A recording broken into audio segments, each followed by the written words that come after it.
My name is Glenn Orashipura, and this is breaking news on NTV. At least 158 people have died in Spain's worst flooding disaster in generations as rescuers battle odds to find survivors. On Thursday, more than 1,200 workers aided by drones were deployed to the rescue mission as rains continued to threaten parts of the country.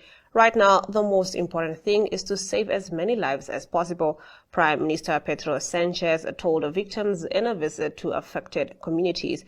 But in some of the towns worst hit in Tuesday's night's floods, people were left to the task of recovering bodies from the mud and wreckage.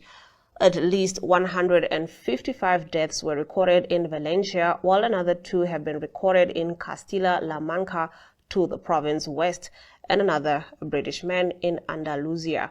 In the town of Paiporta, Valencia, where a river burst its banks, at least 40 deaths have been recorded so far.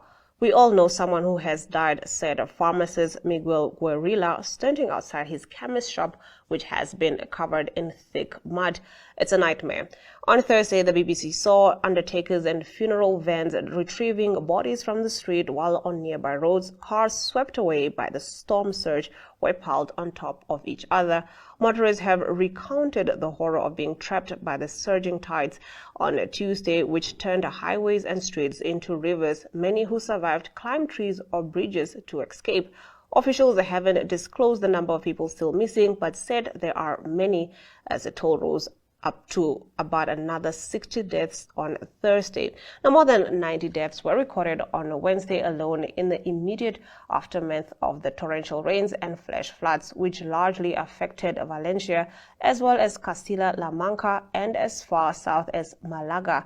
The town of Chiva near Valencia received the equivalent of 1 year's rainfall in just 8 hours, according to the Spanish Meteorological Agency. As further rain warnings were issued for the south and east of the country on Thursday, King Felipe VI warned the emergency was still not over, and Prime Minister Sanchez warned citizens to take shelter where necessary. Meanwhile, in flood-affected areas, hundreds are sheltering in a temporary accommodation and beginning the slow, arduous task of clearing streets and recovering homes and businesses.